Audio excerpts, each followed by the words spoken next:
Welcome everyone, তোমাদের সকলকে destination কি ইউটিউব চ্যানেলে স্বাগত। দেখো, আমরা ওয়ান শট ক্লাস করছিলাম পলিটি স্ট্যাটিক জিকে আমরা কমপ্লিট করে নিয়েছি। পলিটির একটা ক্লাস করেছি, আজকে আমাদের দ্বিতীয় ক্লাস। আজকের ক্লাসটা আমরা লাইভ করতে পারলাম না, তা একটু সমস্যার কারণে, নেটওয়ার্ক সমস্যা ছিল, ঠিক আছে। তো এরকম ভাবে আজকে একটা ওয়ান শট ক্লাস হবে, নেক্সট একটা ম্যারাথন ক্লাস হবে, ঠিক আছে। ম্যারাথন ক্লাসটা হবে, তারপর পলিটি শেষ হয়ে যাবে, পলিটির পর জিওগ্রাফি শুরু করবো। তো এখন তাহলে আমরা প্রশ্নের দিকে যাই, বেশি গল্প করে লাভ নেই যেহেতু রেকর্ডেড ক্লাস। তো প্রথম প্রশ্ন হচ্ছে, নিচের কোনটি মহাত্মা গান্ধীর আদর্শের উপর ভিত্তি করে তৈরি নির্দেশিকা নীতি নয়? মানে ডিপিএসপি যে আমাদের রয়েছে, সেই ডিপিএসপিতে তো বিভিন্ন আর্টিকেল রয়েছে, তো সেই আর্টিকেল বিভিন্ন কাজের কথা বলা হয়েছে। তো এখানের কোন কাজটা মহাত্মা গান্ধীর আদর্শের উপর তৈরি করা নয়? যেমন শহরাঞ্চলে শিল্পায়ন প্রচার করা, গ্রাম পঞ্চায়েত সংগঠিত করা, স্বাস্থ্যের জন্য ক্ষতিকারক নেশা জাতীয় পানীয় এবং মাদকদ্রব্য নিষেধ করা, নাকি গ্রামাঞ্চলে কুটির শিল্পের প্রচার করা? তো দেখো, এখানে উত্তর হবে শহরাঞ্চলে শিল্পায়ন। এই বিষয়ে তিনি কোনো আলোচনাই করেননি, বা ডিপিএসপির মধ্যে যে ইন্ডাস্ট্রির কথা বলা হয়েছে সেখানে কিন্তু শহরাঞ্চলে যে শিল্পায়ন করতে হবে সেটা কিন্তু গান্ধীজির আদর্শ নয়। তোমরা জানো, যখন ডিপিএসপি নিয়ে আলোচনা করছিলাম বা ডিপিএসপি পড়ছিলাম, তখন আমরা বলেছিলাম যে ডিপিএসপিকে তিনটা ভাগে ভাগ করা হয়। এক হচ্ছে তোমার সামাজিক প্রিন্সিপাল কিছু রয়েছে, কিছু গান্ধীজির আইডিয়ার উপর প্রিন্সিপাল রয়েছে, আর কিছু লিবারাল প্রিন্সিপাল রয়েছে, ঠিক আছে, উদারবাদী। তো তার মধ্যে দেখো, গান্ধীজির আদর্শের উপর দাঁড়িয়ে যে আর্টিকেলগুলো রয়েছে, যেমন আর্টিকেল 40, 43, 43B, 46, 47, 48, এই যে আর্টিকেলগুলো রয়েছে আমাদের সংবিধানে বা ডিপিএসপির মধ্যে যে এই আর্টিকেলগুলো রয়েছে, এইগুলো হচ্ছে গান্ধীজির যে লক্ষ্য বা গান্ধীজির যে আদর্শ তার উপর তৈরি করা। যেমন গ্রাম পঞ্চায়েত সংগঠন করা, আর্টিকেল 40, এটা কিসের উপর? এটা গান্ধীজির ধারণার উপর, ঠিক আছে। ঠিক একই রকম ভাবে কিছু সোশ্যালিস্ট রয়েছে সামাজিক, যেমন আর্টিকেল 38, 39, 39A, 41, 42, 43, 43A, 47। ঠিক একই রকম ভাবে আর্টিকেল 44, 45, 48, 48A, 49, 50, 51, এগুলো হচ্ছে তোমার উদারবাদী চিন্তাধারা, ঠিক আছে। দেখো, আমাদের ডিপিএসপির মেন উদ্দেশ্য কি বলো দেখি? ডিপিএসপির মেন উদ্দেশ্য হচ্ছে সামাজিক এবং আর্থিক লোকতন্ত্র তৈরি করা। মেন উদ্দেশ্য কি? সামাজিক অ্যান্ড আর্থিক লোকতন্ত্র তৈরি করা,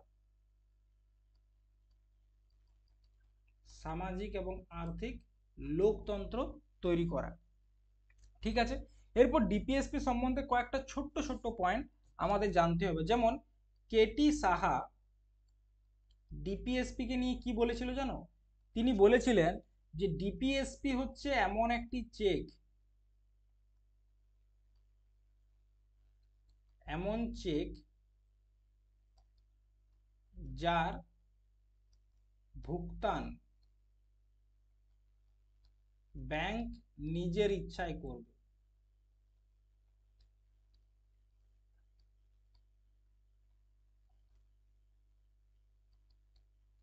কারণ কি? ডিপিএসপি কোর্টে আমরা নিয়ে যেতে পারি না, ঠিক আছে। আচ্ছা, আরেকটা জিনিস মনে রাখবে, আরেকটা কেস সম্বন্ধে তোমরা একটু মনে রাখবে, সেটা হচ্ছে মিনার্মা মিল কেস।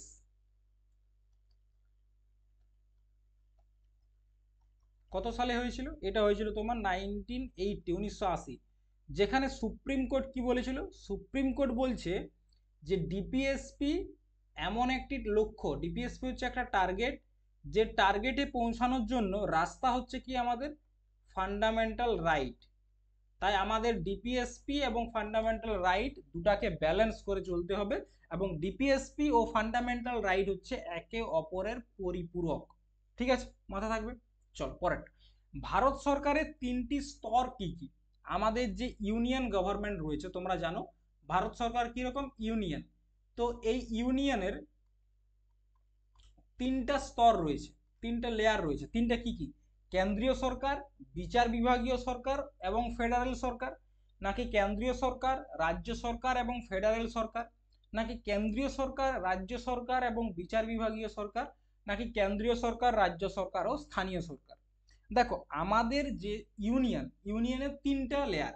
সবার উপরে কে রয়েছে? সবার উপরে রয়েছে সেন্ট্রাল গভর্নমেন্ট। এরপর সেন্ট্রাল গভর্নমেন্টের পর কি রয়েছে? প্রত্যেকটা রাজ্যে স্টেট গভর্নমেন্ট রয়েছে, এবং প্রত্যেকটা স্টেটে কি রয়েছে? Local government. এইটা হচ্ছে আমাদের তিনটা লেয়ার। লোকালের মধ্যে কি কি পড়ছে? এক হচ্ছে পঞ্চায়েত, আর একটা হচ্ছে মিউনিসিপালিটি। তাহলে যতদিন পঞ্চায়েত বা মিউনিসিপালিটি ছিল না, ততদিন ছিল ডবল লেয়ার, সেন্ট্রাল এবং স্টেট। পরবর্তী ক্ষেত্রে তোমরা বুঝতেই পারছো ৭৩তম এবং ৭৪তম সংবিধান সংশোধন, এই দুটো সংবিধান সংশোধনের মাধ্যমে আমাদের ৩ নাম্বার যে লেয়ার, যেটা গ্রাসরুট লেভেলের লেয়ার সেটা তৈরি হয়। তাহলে উত্তর কোনটা হচ্ছে? Option D. চলো পরেরটা। একাদশ মৌলিক কর্তব্য ড্যাশ বয়সীদের জন্য শিক্ষার সুযোগ প্রদান করে। আমাদের যে 11 নম্বর ফান্ডামেন্টাল ডিউটি রয়েছে, ফান্ডামেন্টাল ডিউটি কিসের মাধ্যমে যুক্ত হয়েছে? ৮৬তম সংবিধান সংশোধন ২০০২। তো সেখানে কি বলা হয়েছে? যে ৬ থেকে ১৪ বছরের শিশুদের কি দিতে হবে? Primary education. এটা হচ্ছে কি? প্যারেন্টদের দায়িত্ব। তাহলে কোথাও ৬ থেকে ১৪, অপশন এ হচ্ছে সঠিক উত্তর। ঠিক আছে, আচ্ছা মনে রাখবে ফান্ডামেন্টাল ডিউটি, এফডি মানে হচ্ছে ফান্ডামেন্টাল ডিউটি। ঠিক আছে, ফান্ডামেন্টাল ডিউটি হচ্ছে তোমার নট জাস্টিকেবল ইন নেচার।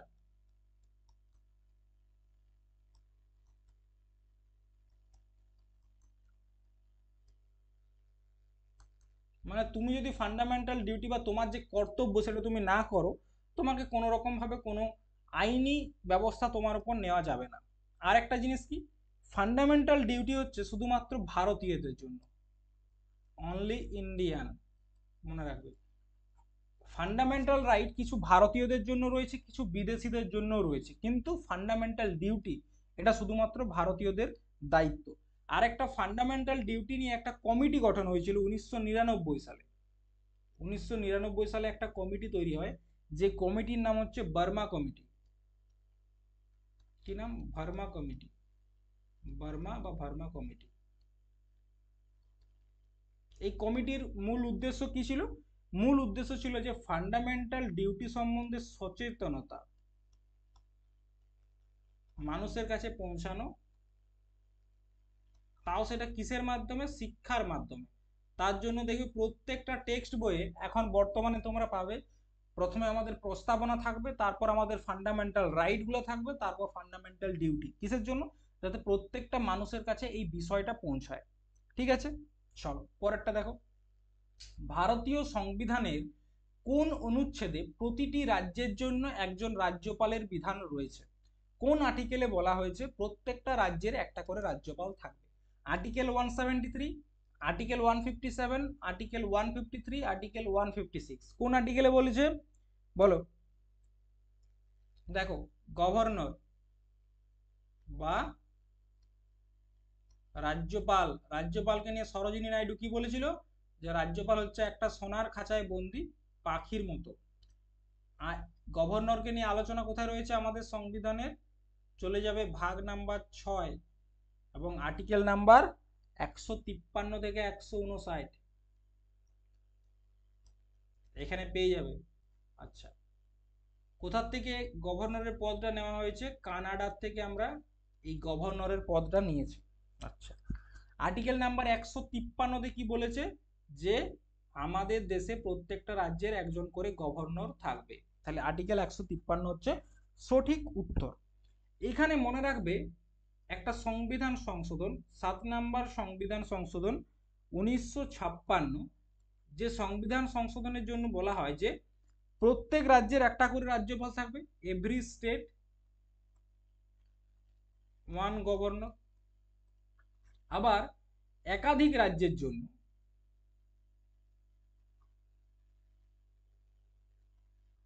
কিন্তু একটা গভর্নর হতে পারে। ধরো কেউ পশ্চিমবঙ্গ, বিহার এবং উড়িষ্যা এই তিনটা রাজ্যের কিন্তু একজন গভর্নর হতে পারে, অথবা পশ্চিমবঙ্গের একজন একটা গভর্নর থাকবে।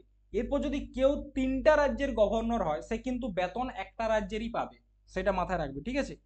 আচ্ছা, আর্টিকেল নাম্বার 157 কি বলা হয়েছে, এটা হচ্ছে তোমার এই কোয়ালিফিকেশন। গভর্নর হতে গেলে কি কি কোয়ালিফিকেশন দরকার। আর আর্টিকেল 156 হচ্ছে তোমার অফিস টেনিওর, কতদিন কার্যকাল, 5 বছর।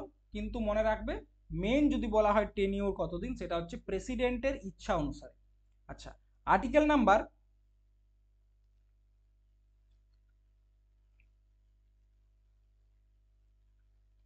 173, আর্টিকেল নাম্বার 173 কি বলছে, বলছে বিধানমণ্ডলের সদস্যদের যোগ্যতা। বিধানমণ্ডল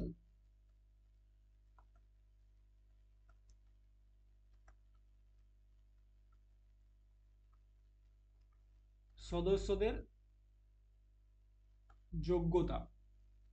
বিধানমণ্ডলের সদস্য কারা, যারা বিধানসভা এবং বিধান পরিষদে বসে। আচ্ছা, এখানে মনে রাখবে আর্টিকেল নাম্বার কয়েকটা আর্টিকেল 174, এখানে কি বলছে, এখানে বলছে যে স্টেট লেজিসলেচার মানে রাজ্য বিধানসভার যে সত্র আহুত, সেশন শুরুর সময় সত্র আহুত, সত্র বসান এবং বিঘটন কি করবে, গভর্নর করবে। আচ্ছা, আর্টিকেল নাম্বার 200, এখানে কি রয়েছে, গভর্নরের অ্যাসেন্ট অন বিল মানে গভর্নরের ভিটো পাওয়ার। আর আর্টিকেল নাম্বার 202, এখানে কি রয়েছে, গভর্নরের অর্ডিন্যান্স পাওয়ার, মাথায় রাখবে, ঠিক যেমন আমাদের প্রেসিডেন্টের রয়েছে। চলো কি বলছে, রাজ্য আইনসভার দুটি অধিবেশনের মধ্যে সর্বাধিক সময়ের ব্যবধান কত হতে পারে। তোমরা জানো আমাদের বিধানসভা হোক বা লোকসভা হোক, সরি, আমাদের বিধানসভা হোক বা আমাদের পার্লামেন্ট হোক, সেখানে বছরে 3টা সেশন হয়। কটা সেশন হয়, 3টা। তো 3টা সেশন কি কি, একটা হচ্ছে বাজেট সেশন, একটা হচ্ছে মনসুন সেশন, আর আরেকটা হলো তোমার শীতকালীন বা উইন্টার। তো এই যে সেশন, এই একটা সেশন আর একটা সেশনের মাঝখানে ম্যাক্সিমাম গ্যাপ কত হতে পারে, ম্যাক্সিমাম গ্যাপ হয় 6 মাস।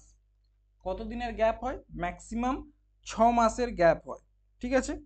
আচ্ছা, যখন আর্টিকেল নাম্বার 85 নিয়ে আলোচনা করবে, সেখানে দেখবে আমাদের যে পার্লামেন্ট, সেই পার্লামেন্টের যে বৈঠক সেই নিয়ে আলোচনা করা হয়েছে। নিচের কোনটি কেন্দ্রীয় সরকারের আইনসভার অঙ্গ, কেন্দ্রীয় সরকারের আইনসভার অঙ্গ কোনটা, মন্ত্রিসভা, সুপ্রিম কোর্ট, কার্যনির্বাহী নাকি সংসদ। কোনটাকে বলা হচ্ছে কেন্দ্রীয় সরকারের আইনসভার অঙ্গ, সেটা হচ্ছে স্বাভাবিক আমাদের সংসদ বা পার্লামেন্ট, ঠিক আছে। এটা হচ্ছে আমাদের লেজিসলেচার বা আইনসভা বলতে কি যেখানে আইন তৈরি হয় তার একটা অঙ্গ। আচ্ছা, কত নাম্বার আর্টিকেলে আমাদের পার্লামেন্ট নিয়ে রয়েছে, আর্টিকেল নাম্বার 79। আর্টিকেল নাম্বার 80-তে কি রয়েছে, রাজ্যসভা। আর্টিকেল নাম্বার 81-এ কি রয়েছে, লোকসভা। তোমাদেরকে বলেছিলাম না, সরল 79, 80, 81, R for Rajya Sabha, L for Lok Sabha, ঠিক আছে। আচ্ছা, আমাদের যে কাউন্সিল অফ মিনিস্টার মন্ত্রিসভা কত নাম্বার রয়েছে, আর্টিকেল 74। আচ্ছা, মনে রাখবে আমাদের যে ইন্ডিয়ান ইউনিয়ন রয়েছে সেটার ক্ষমতাটা 3জনকার আছে। এক হচ্ছে লেজিসলেচার, এক হচ্ছে এক্সিকিউটিভ, আর একটা হচ্ছে জুডিশিয়ারি। তো এক্সিকিউটিভ এবং জুডিশিয়ারির মধ্যে পার্থক্য তৈরি করেছে কে, আর্টিকেল নাম্বার 50। কিন্তু এক্সিকিউটিভ ও লেজিসলেচারের মধ্যে কোনো রকম পার্থক্য নেই। যেমন একটা এক্সাম্পল তোমাদেরকে দিই, প্রেসিডেন্ট, তিনি হচ্ছেন এক্সিকিউটিভের হেড। আচ্ছা, পিএম তিনিও কিন্তু একজন এক্সিকিউটিভ মেম্বার। এক্সিকিউটিভ মেম্বার কারা? যারা আমাদের দেশের বিভিন্ন কাজগুলাকে করে দিচ্ছে, অ্যাডমিনিস্ট্রেটিভ যে কাজগুলো রয়েছে যারা করে তাদেরকে বলা হয় এক্সিকিউটিভ। লেজিসলেচার মানে কি? যারা আইন তৈরি করে। আইন তৈরি করে, তোমরা তো বলবে স্যার প্রধানমন্ত্রী আইন তৈরি করে। না, একজন এমপি, প্রধানমন্ত্রী যখন লোকসভা বা রাজ্যসভায় বসে তখন তিনি একজন এমপি হিসাবে বসেন, ঠিক আছে? তিনি ভোটে জিতে এমপি হিসাবে গেছেন, তখন তিনি লেজিসলেচারের সদস্য। কিন্তু যখন কাজ করছেন তখন তিনি একজন এক্সিকিউটিভ হিসাবে কাজ করছে। মন্ত্রিসভা একজন এক্সিকিউটিভ হিসাবে কাজ করছে, প্রেসিডেন্ট এক্সিকিউটিভ হিসাবে কাজ করছে। তার জন্য ভারতের সংবিধানে লেজিসলেচার এবং এক্সিকিউটিভকে আলাদা করা সম্ভব হয় না। মনে রাখবে, আমেরিকার সংবিধানে তোমরা যদি দেখো, সেখানে লেজিসলেচার আলাদা, এক্সিকিউটিভ আলাদা, জুডিশিয়ারি আলাদা। ঠিক ভারতের সংবিধানের ক্ষেত্রে কি রকম? এক্সিকিউটিভ এবং জুডিশিয়ারি তাদের ক্ষমতা আলাদা আলাদা, কিন্তু লেজিসলেচার এবং এক্সিকিউটিভকে কোনো আর্টিকেলেই সম্পূর্ণরূপে আলাদা করেনি। এটা মাথায় রাখবে, পরীক্ষায় সিজিএল লেভেলের প্রশ্নতে আসবে। ভারতের সংবিধানের কোন অনুচ্ছেদে কেন্দ্রশাসিত অঞ্চল এবং আমাদের যে রাজ্যগুলো রয়েছে তাদের সম্পর্কে আলোচনা করেছে? আর্টিকেল 5 থেকে 11, আর্টিকেল 1 থেকে 4, আর্টিকেল 12 থেকে 35, নাকি আর্টিকেল 36 থেকে 51? দেখো, এটা উত্তর তো তোমরা আশা করি পারবে। আর্টিকেল 5 থেকে 11 এটা কি বলা হচ্ছে? সিটিজেনশিপ।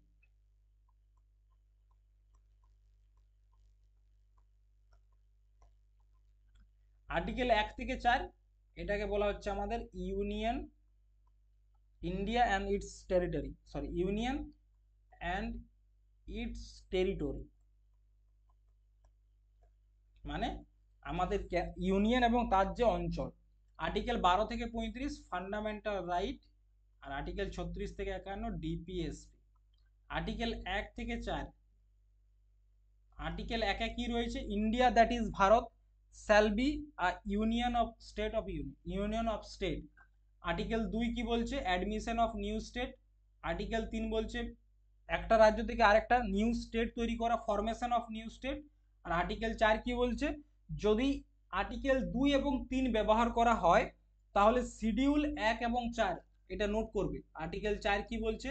যদি আর্টিকেল 2 এবং 3 মানে নতুন কোনো রাজ্য তৈরি করা হয় বা নতুন কোনো দেশকে আমাদের সাথে যুক্ত করা হয়, তাহলে শিডিউল 1 এবং 4 চেঞ্জ করা হবে, কিন্তু তাদেরকে আর্টিকেল নাম্বার 368 এ রাখা হবে না। তার মানে কি? দেখো, শিডিউল 1 কি রয়েছে? আমাদের স্টেট এবং ইউটির একটা লিস্ট রয়েছে। শিডিউল 4 কি রয়েছে? রাজ্যসভা সিটের বন্টন রয়েছে। তো যদি আমাদের কোনো একটা নতুন দেশ আমাদের সাথে যুক্ত হয় তাহলে তো তাকে রাজ্যসভার সিট দিতে হবে। তাহলে তার মানে শিডিউল 4-এও চেঞ্জ করতে হচ্ছে, 1-এও চেঞ্জ করতে হচ্ছে। তো এই চেঞ্জটা করার জন্য কিছু বিশাল কিছু করতে হয় না। এটার জন্য শুধুমাত্র কি করতে হয়? আমাদের একটা কি বলবো, সিম্পল মেজরিটি দিয়ে সংবিধান সংশোধন করতে হয়। আর তোমাদেরকে আমি তো বলেইছি, যে সব সংবিধান সংশোধন সিম্পল মেজরিটির মাধ্যমে হয় সেগুলোকে আর্টিকেল 368 এ রাখা হয় না। আর যেটাকেই আর্টিকেল 368 এ রাখা হবে না সেটার জন্য প্রেসিডেন্টের কোনো স্পেশাল পারমিশনের প্রয়োজন নেই। বোঝা গেছে? চলো পরেরটা দেখো। রুল অফ ল, এই ধারণাটি প্রবর্তন করেন কে? এভি ডাইসি, সিকে ড্যাফটারি, অস্টিন, নাকি একে সেন? রুল অফ ল কে করেছিল? সেটা হচ্ছে এভি ডাইসি। ইনি এটাকে প্রথম ধারণাটা দিয়েছিলেন। দেখো, রুল অফ ল বলতে কি বোঝায়? এটা তিনটা ভাগ রয়েছে রুল অফ ল। তিনটা কি কি? একটা হচ্ছে সুপ্রিমেসি অফ ল, মানে আইনটাই যাতে সর্বোচ্চ হয়।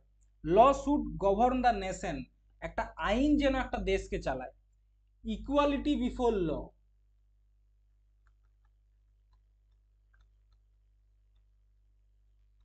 আইনের চোখে সবাই সমান যাতে থাকে। আরেকটা হচ্ছে লিগ্যাল স্পিরিট। এই তিনটা ধারণা তিনি দিয়েছেন। লিগ্যাল স্পিরিট কি?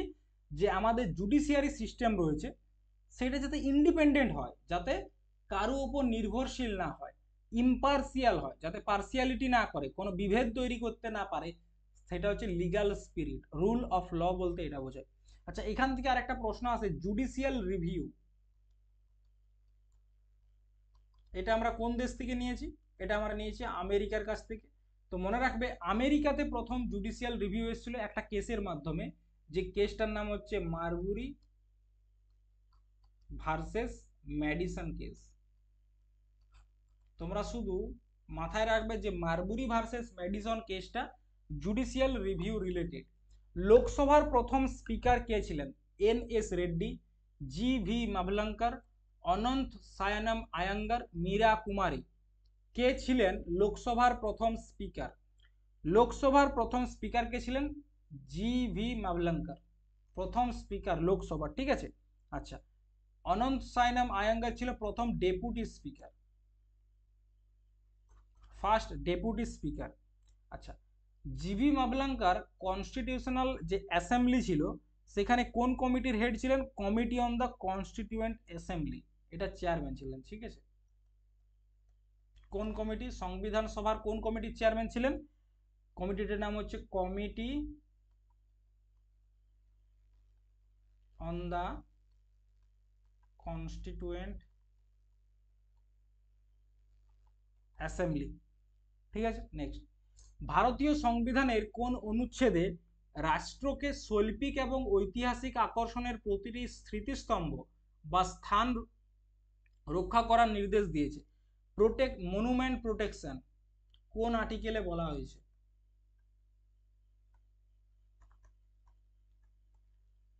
কোন আর্টিকেলে বলেছে যে আমাদের মনুমেন্ট গুলাকে প্রোটেক্ট করতে হবে? আর্টিকেল নাম্বার 49 বলেছে না? Article number 49। আচ্ছা, আর্টিকেল নাম্বার 39 এ কি বলছে? ফ্রি লিগাল এড, বিনামূল্যে আইনি সহায়তা, free legal add. Article number 50 কি বলছে? সেপারেশন অফ পাওয়ার, কার কার মধ্যে? জুডিশিয়ারি এবং এক্সিকিউটিভ।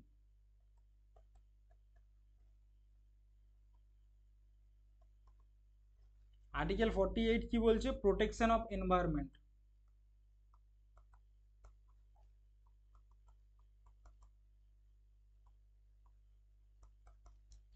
নেক্সট, ভারতের প্রথম লোকসভা নির্বাচন কবে হয়েছিল? 1950 থেকে 51, 1949 থেকে 50, 48, 49, 51, 52। প্রথম লোকসভা নির্বাচন 51, 52-তে হয়েছিল এবং পিএম কে হয়েছিল? জওহরলাল নেহেরু। আচ্ছা, কতগুলা সিটের উপর হয়েছিল জানো? টোটাল 499টা সিটের উপর হয়েছিল।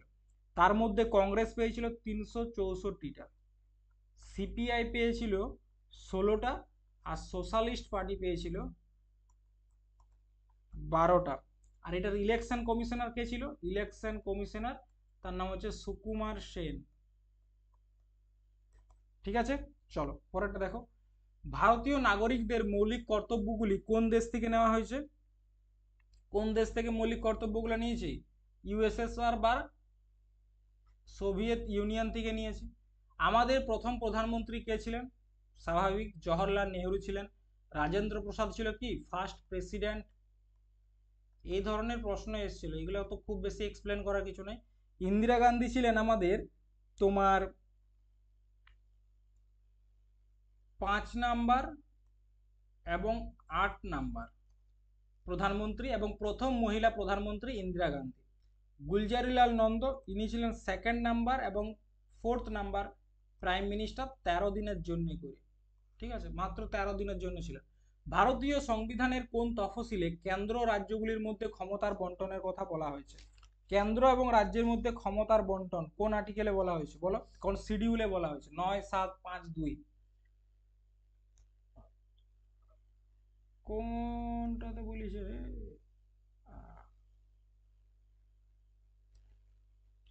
এইটা হচ্ছে ইউনিয়ন, এইটা হচ্ছে স্টেট। আর এই যে দুজনকার মাঝে একটা জায়গা রয়ে গেছে, তার মানে কি এই জায়গাটা দুজনকারই। এজমালি জায়গা আমরা বলি না গ্রামে, এজমালি, প্রত্যেকের ভাগ রয়েছে। এই জায়গাটাকে কি বলা হয়? এইটাকে বলা হয় কনকারেন্ট। কোন লিস্টে রয়েছে? কত নাম্বার শিডিউলে রয়েছে? Schedule number 7। Separation of power between union, concurrent and state, 3 ভাগে ভাগ করেছে। ইউনিয়নের কাছে বর্তমানে 100টা বিষয় রয়েছে, কিন্তু মূল সংবিধানে 96টা বিষয় ছিল, এখন 100টা হয়েছে।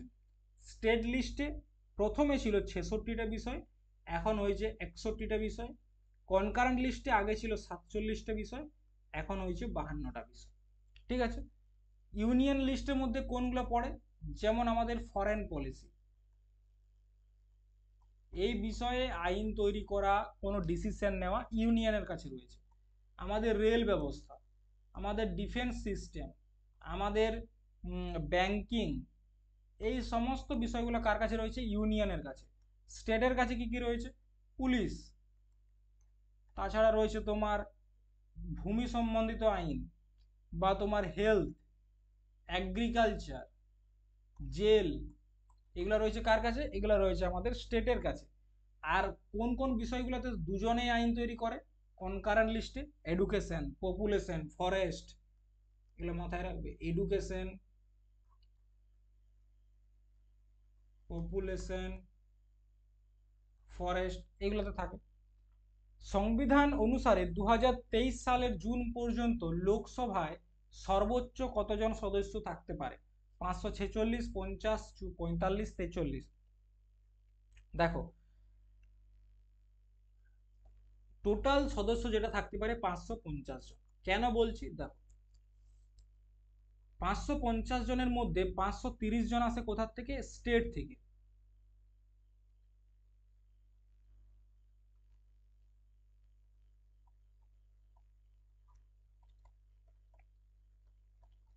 স্টেট থেকে। আর 20 জন থাকে ইউটি থেকে। কিন্তু মূল সংবিধানে দুজন অ্যাংলো ইন্ডিয়ান যুক্ত করার কথা বলা হয়েছিল, যেটা 2020 সালে কি করে দেওয়া হয়? অ্যাবলিশ করে দেওয়া হয়। দুজন অ্যাংলো ইন্ডিয়ানের কথা ছিল, কিন্তু 2020 সালে অ্যাবলিশ করে দেওয়া হয়। ইউপির কাছে সব থেকে বেশি লোকসভার সিট রয়েছে 80টা, আর আমাদের পশ্চিমবঙ্গে রয়েছে 42টা মেম্বার। ঠিক আছে, চলো। তো দেখো, আজকের ক্লাসটা এই পর্যন্তই। আজকে একটু ছোট্ট ক্লাস ছিল, তো পরের দিন ম্যারাথন ক্লাসটা আমরা একটু বড় করে করব। আচ্ছা, তোমাদেরকে বলি, তোমরা অনেকে হয়তো স্ট্যাটিক জিকে প্রিপারেশন নিতে চাইছো।